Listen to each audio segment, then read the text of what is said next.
Good to see you today. Okay, school starts when? Official date is what? Tomorrow, right? Tomorrow. Are you ready? Okay, since school is not here yet, so we are going to prep for school and prep for this semester. So I will think about how we can prepare for the semester. Let's hear what God has to say with Psalm 55, the Psalm of David. So, and also we have a special guest from Amy from California. So let's welcome her. And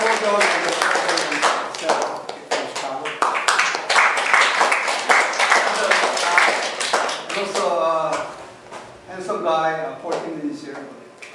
Still Paul Hall. He's a 14 is American handsome and Paul Hall is a Korean handsome. K-pop guy, so it's very handsome.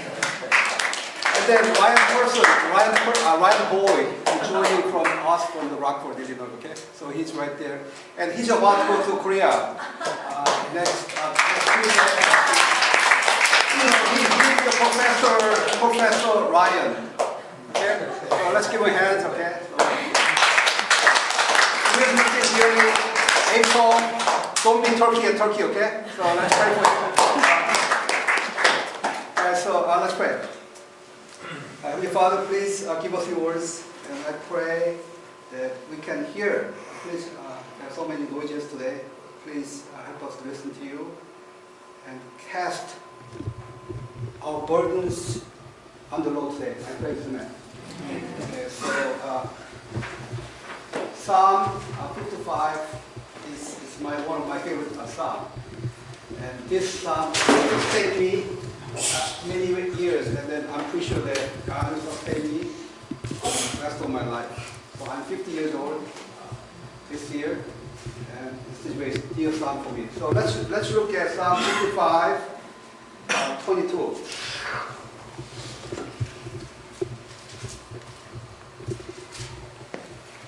Psalm 55, 22.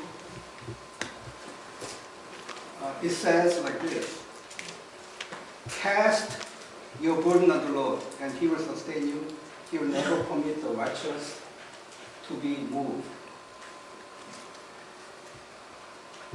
And also, I thank God because my wife and I talk about this psalm for the summertime, and it has been good for me and for her also.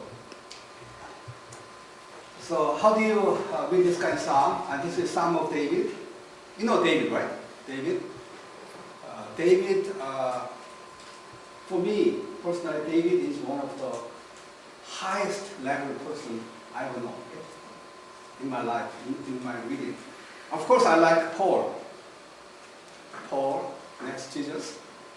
Paul Hall and the Paul Chung and 14 and all Pauls, okay? Those people, I love Paul. Do you know why? Because Paul was singularly loved Jesus. He had a gift of singleness. But Paul thinks there's no gift of singleness. I don't think so. Paul Chung has no gift of singleness. Paul Hall has no gift of singleness.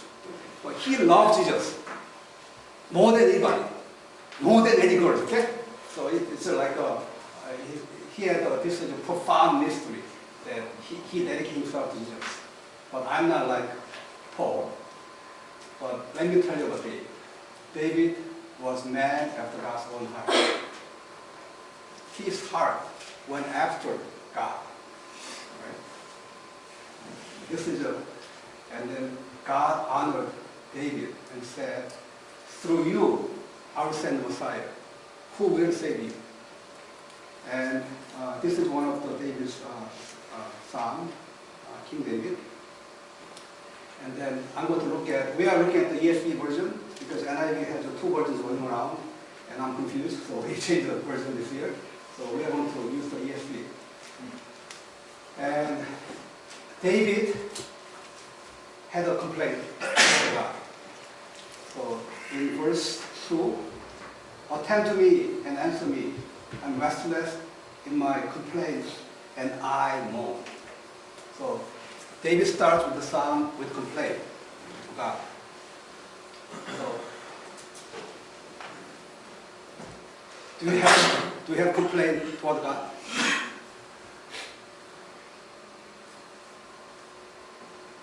Of course we do. Okay? So we complain toward God and we mourn. You know why? Why we complain toward God and mourn? Because the world itself is not perfect. God made perfect world. But somehow we sin against God. So it is not, it should be. So Paul said we go inwardly to be restored. And then we have this mourning. And it does not take too much to realize that things is not, it should be. Right? Do you agree? How about Nikhil? Yep. Okay, so Nikhil said yes, that means yes, okay? Alright, so it is not what it should be. You go to school, school is not fair. You work for somebody, your boss is not fair. And then my peer said, I'm not fair, okay? So I'm not, I should be, no? I'm not the perfect father. And I'm very struggling to be a father that loves his son. But I fail in many ways. So we see the symptoms, okay? Complaints and more. And if you look at this psalm, and then this is surface issue, okay? That's, it's when you have cut in your hand, what do you feel? You feel the pain, right? So David felt the pain. So he expressed this in complaints and more. And then let's look at why he was in that situation. In verse 13. Let's look at verse 12. For it is not an enemy who taunts me, then I could bear it. It is not an adversary who deals insolently with me, that I could hide from him. But it is you, a man, my equal, my companion, my familiar friend. We used to take sweet communion accounts together with God's house, and we walked in the throne. Okay? So, what is the most painful thing you could experience in your life? Okay? Now think about it, okay? What is the one thing that you can experience in your life that will really hurt you and you can mourn every day? And David says he was betrayed by his companion. Not just any companion. Companion who was his equal. And this is a high level statement. And I'm wondering, I'm reading the Bible, and who is David's equal? And he said, I worship God together. I had a council together, and we worship God together. Right? So there are many ways to die. Okay? All right. So sooner or later, you will experience some difficulties. And there are many ways to go. But okay. So if you have choice, okay, Joseph, Kim, you want to be shot by a stranger or your lover? He's not married. He's no lover, so I can. He's too young to have, okay? Right? So David mourned because David thought that was his friend. And then he and his friend, worshiped God together. And then he was his equal. And my companion, in verse 20, my companion stretched out his hand against his friends. So it means not only this guy betrayed David, but many friends, okay? He violated his covenant. And then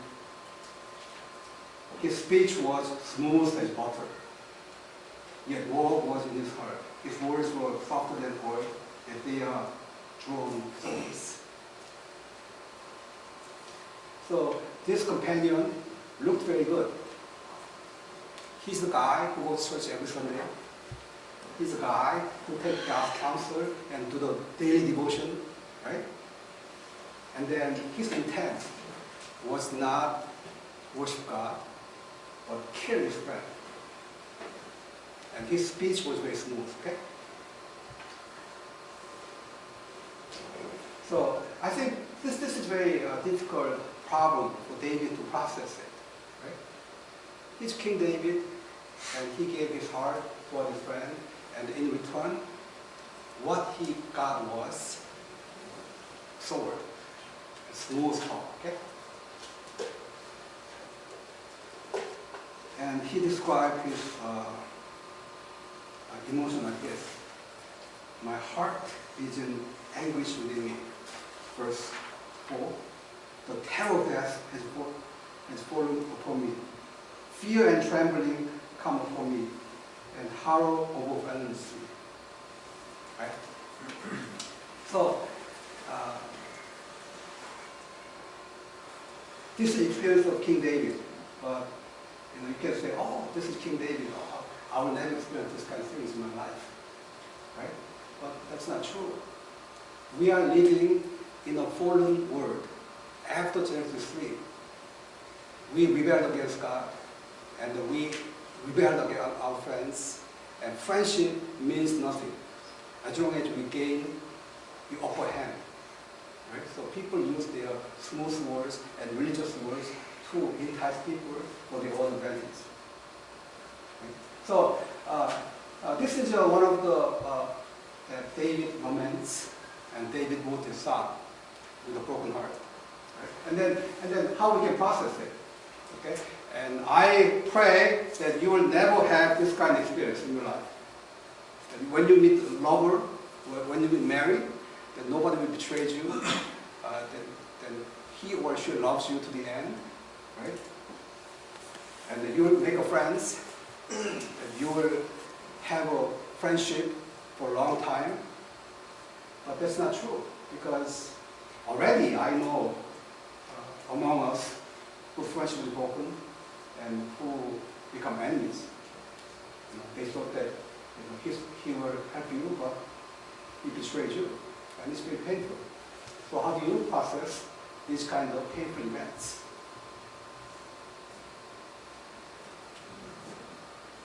Right? So going to school, it's like that. So you will experience lots of pains, and I wish that everyone will have no pain, but that's not true. So how do you process it? How can you live in this world?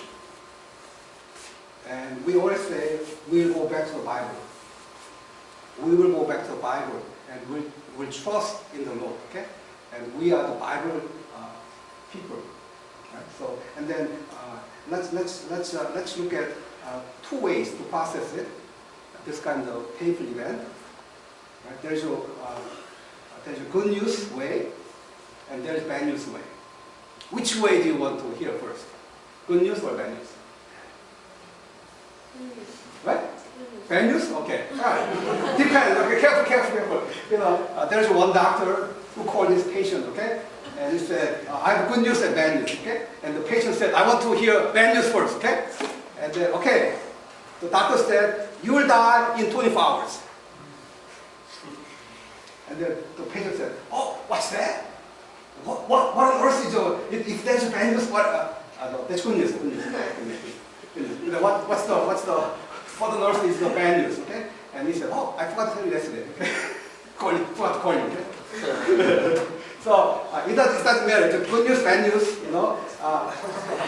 If you die, you die, okay? So, but David had the two ways. You know, he experienced the two ways. So bad news and good news. So let's talk about bad news first, okay? So how do you, when you feel this pain, how do you process it? Right? There are two ways: the irrational way, and then I'll talk about rational way. and trust in God's way. First, David said like this, verse 6. He said, that I had wings like a dove, that I can fly away. Right? So this is one of the way you can process it. That means King David wants to become a dove. He wants to trade his position as a king with a dove. Okay, dove sounds good, okay? But let me give you the equivalent word, pigeon. Right? Those birds that poop on your cars from time to time, right? So he said, I wish I had wings so I can fly away. And I can go to the desert and I can live by myself. So I can avoid everybody. Then that's a solution, right? Think about the implication. That's what people do. When you are painful, we fantasize irrationally. I had wings like a dove. I would fly away like this, fly away, and live in the wilderness, okay? Is this rational or irrational? What's the implication of that?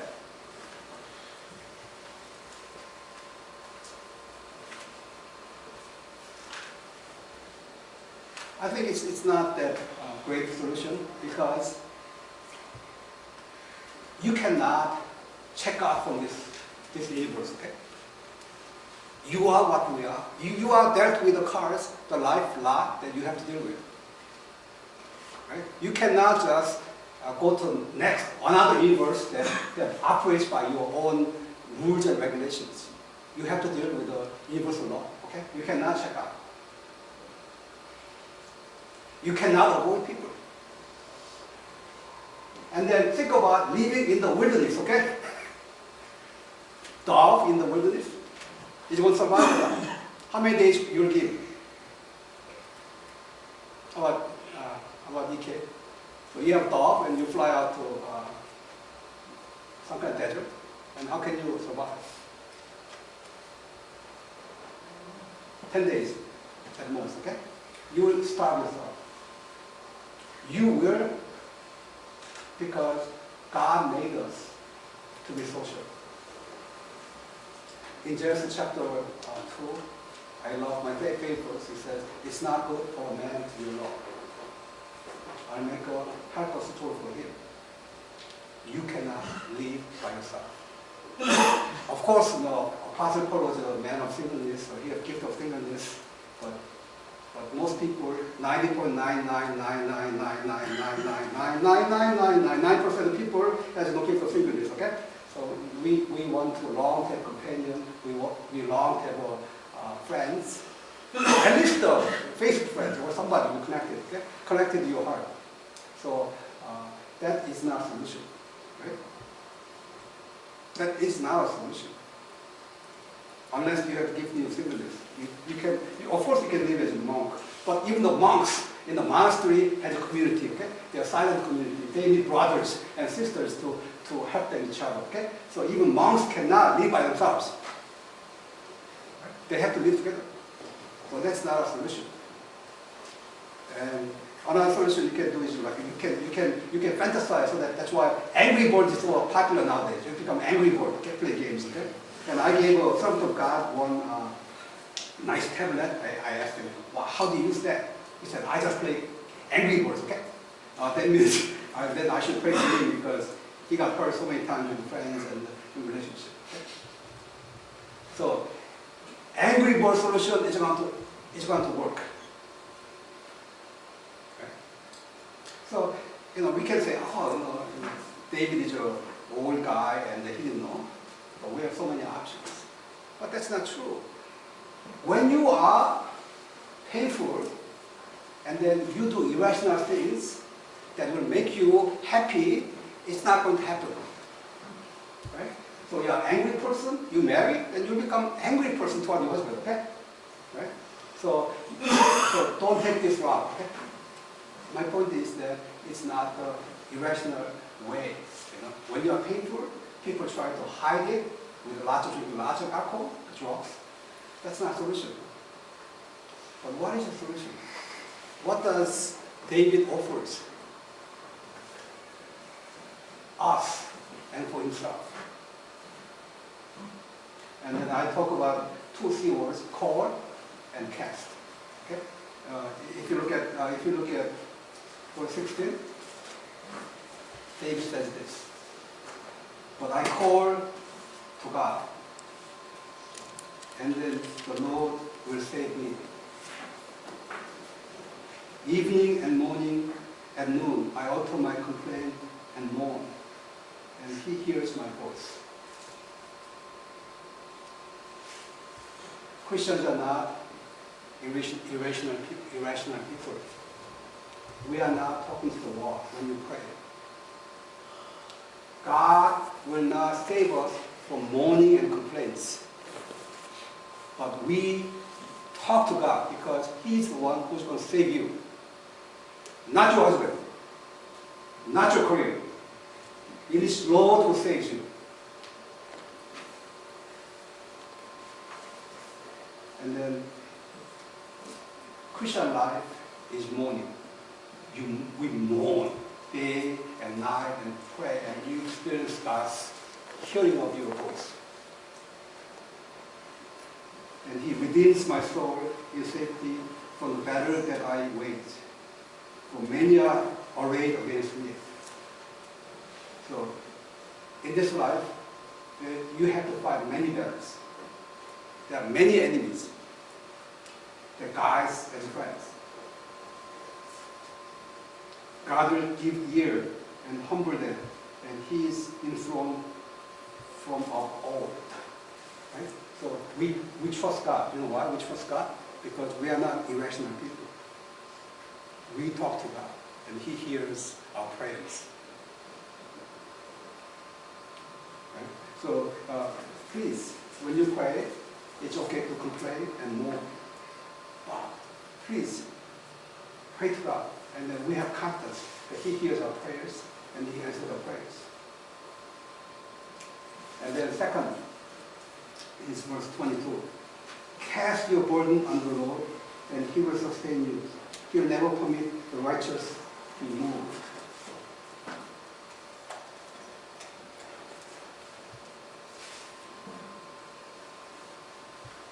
The irrational method that David tried to do was he tried to be in charge of his situation, and he found out this solution to be used, right? So we are very proud people. We think that we can solve our problems. And we don't want to cast our burdens on the Lord. Right? For example,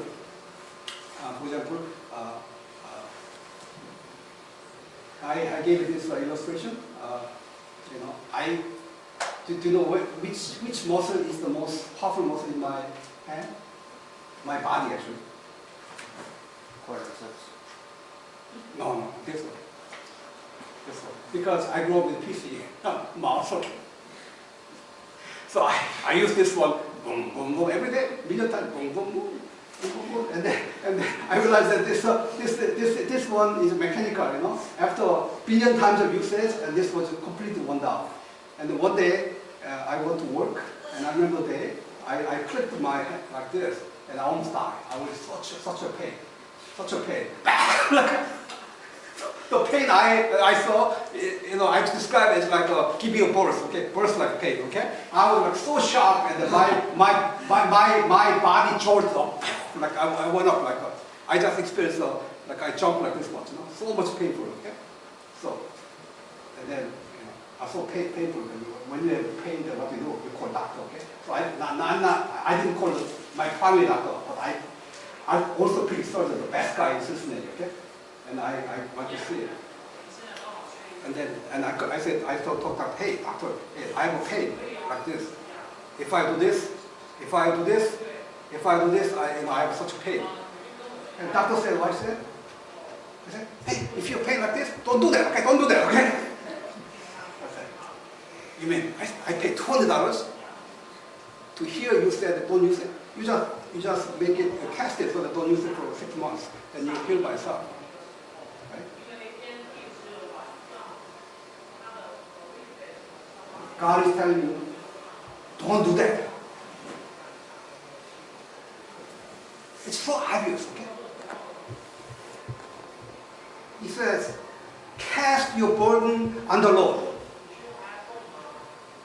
Just give your burden to me, and I'll carry it.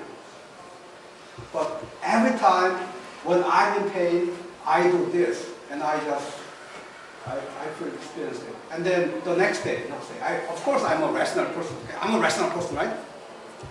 I got PhD.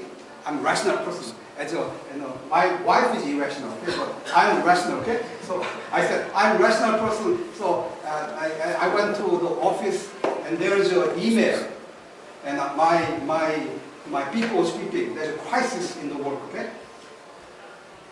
Guess what? I clicked in my mouth with this text. I almost died. We know this, but I found out that I'm not rational. I do exactly the same thing. So in the morning, I read Psalm, and I pray to God. I complain and mourn, and I experience God's saving grace. God hears my voice, and God says, cast your burden on me, I take it. Okay? And I experience deep salvation. And then morning starts, and work starts, and people are calling, and then I become smart. I said, maybe I can handle myself. And then I began to carry my burdens again. And I never cast it to God.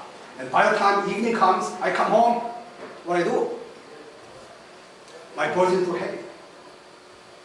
And then the person next to me, I say something nasty things, okay? So I commit many crimes against my wife, because I should cast my burdens before I come home, but sometimes I cast my burden to my wife. And then she can cast the burden on me, and we all crash together, okay? So you should pray for me, right?